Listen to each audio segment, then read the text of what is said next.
All right, I debated over whether I was going to make this video or not because there's a really good chance that I will sort of veer off the side of the road and to a pretty emotional tirade. I want to qualify at the very beginning. I do not have a beef with Firefly. I have two Fireflies that I absolutely love. I worked on them a lot. They're project guitars. I think by nature, Fireflies are project guitars. Even if you keep all the stock pots in them, you are going to have to do some work. No one, I believe, is naive enough to think that a Firefly is going to play great right out of the box. So it's okay. This is the Firefly FFTL Relic Telecaster, the most expensive Telecaster in this batch. It came, I pulled it out of the box, and I was piqued. There are some approaches and decisions that were made putting this guitar together that I do not agree with, right? So aesthetically, I'll just say this is not a Relic guitar. This is a beat up guitar. And at best, in its state, with its pickups and controls and this particular neck, it is a movie prop. This is not a reliable playing instrument at all when you get it out of the box. Now let's talk about Relic, because this is the practical situation that you are going to encounter when you first start setting it up. The hardware is not Relic. It is sandblasted. It has been sandblasted, I am certain, by a worker at the factory standing in front of a table full of parts, including a loaded control plate and the pick guard, shooting them at point blank range with a sandblasting gun that he may well have been holding for the first time in his life. So all that haziness is just random sandblasting. It doesn't have anything to do with the typical wear of an aged pickguard.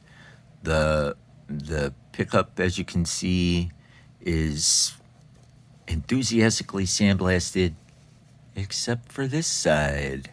And you will notice, if you flip it over, this is all dust and debris and broken down sandblasting media, which is guaranteed inside the cover of the pickup.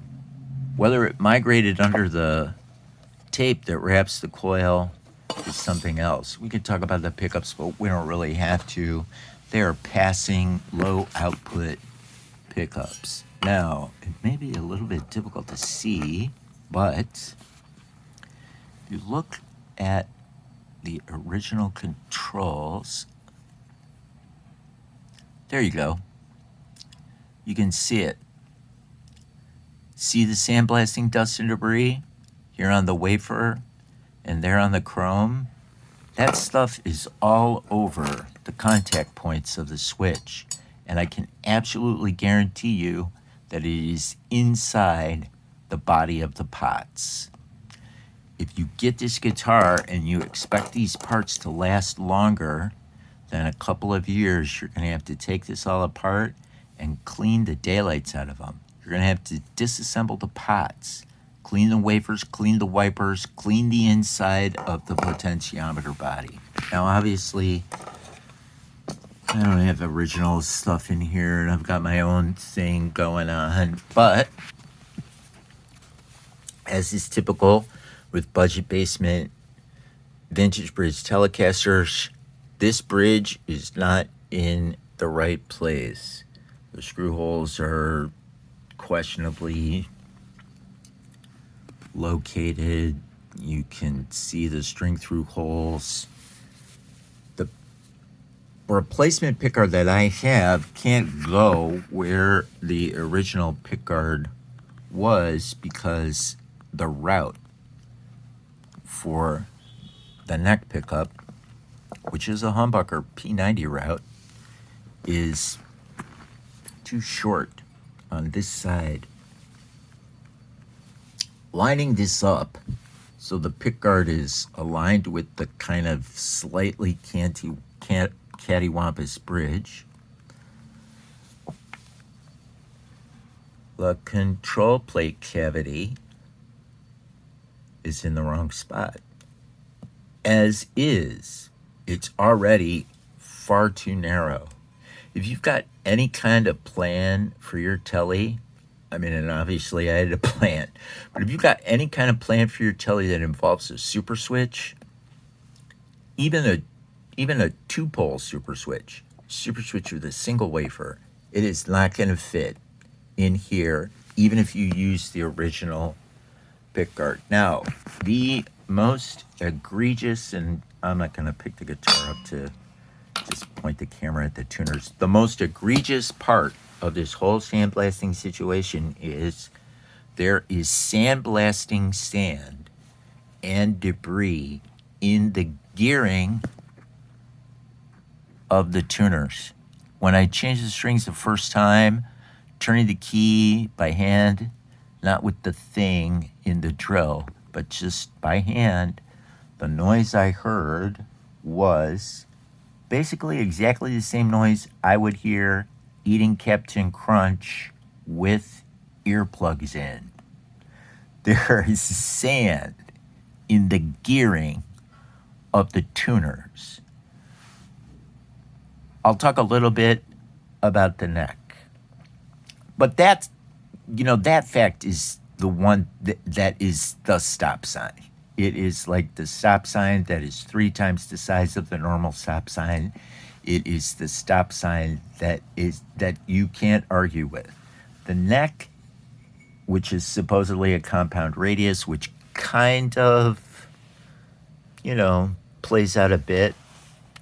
The radius tips is 9.5 at the nut, but it tips towards the lower E string. So how they did this compound radius, I don't really know. The profile, I'd flip it over. You don't have to know any of these compound radius necks that are for sale on any of this particular batch of instruments, Strats included, have this really weird triangular shaped heel.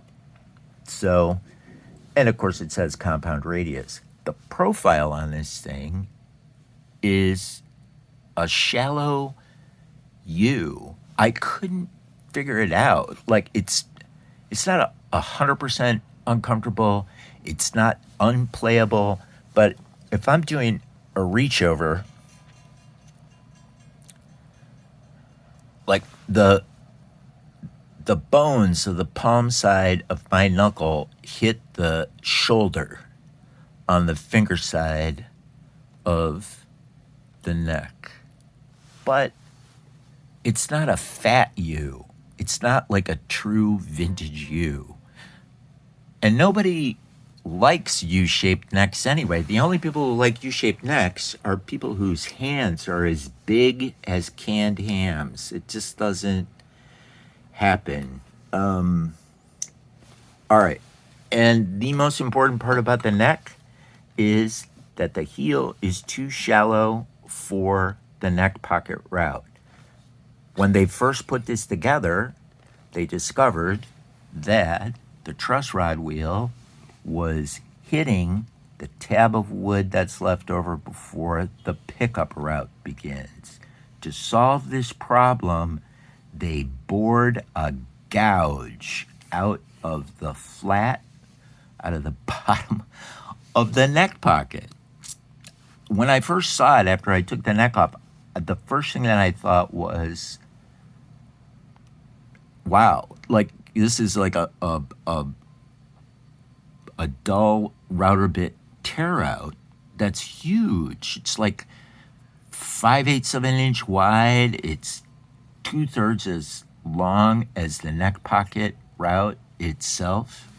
Okay, So the setup out of the box was non-existent. It was completely bizarre. Like, it just didn't, it made absolutely no sense what was going on. With the original strings, before I discovered the problem with the tuners, I set it up by the book. 012 at the 8th fret with a capo on the 1st, fretting the 17th.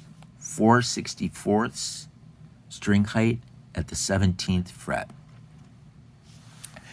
And the low E string bridge on both the E and the A, the whole saddle was decked completely, and it still wasn't low enough.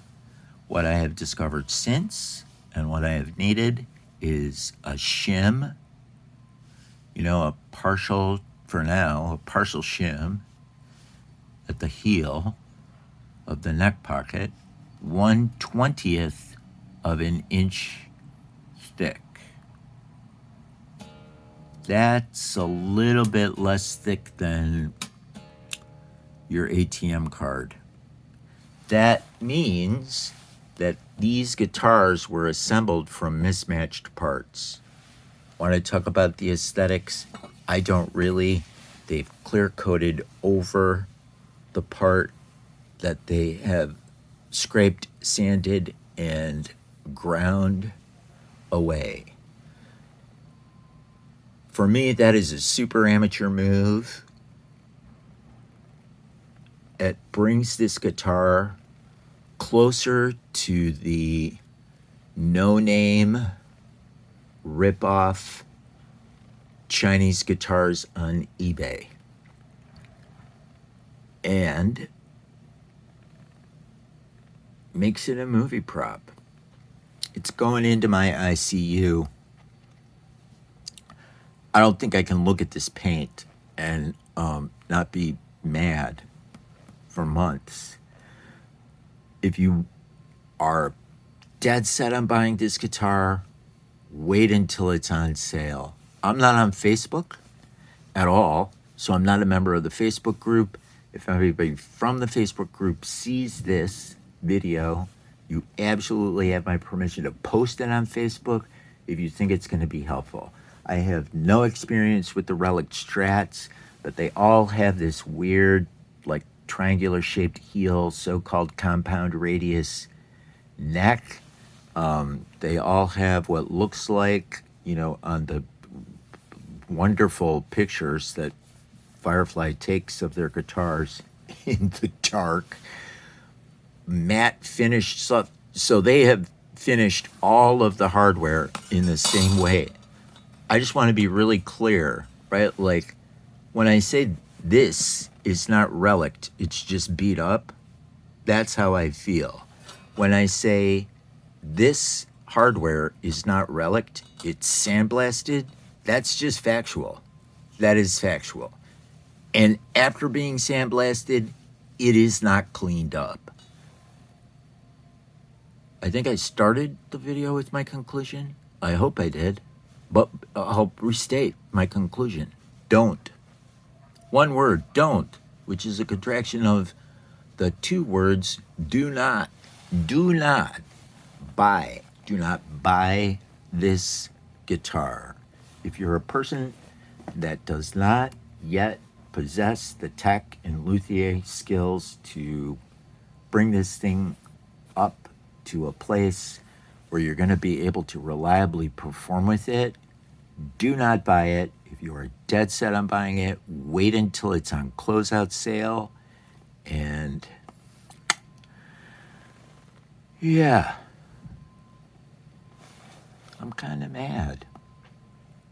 Over and out.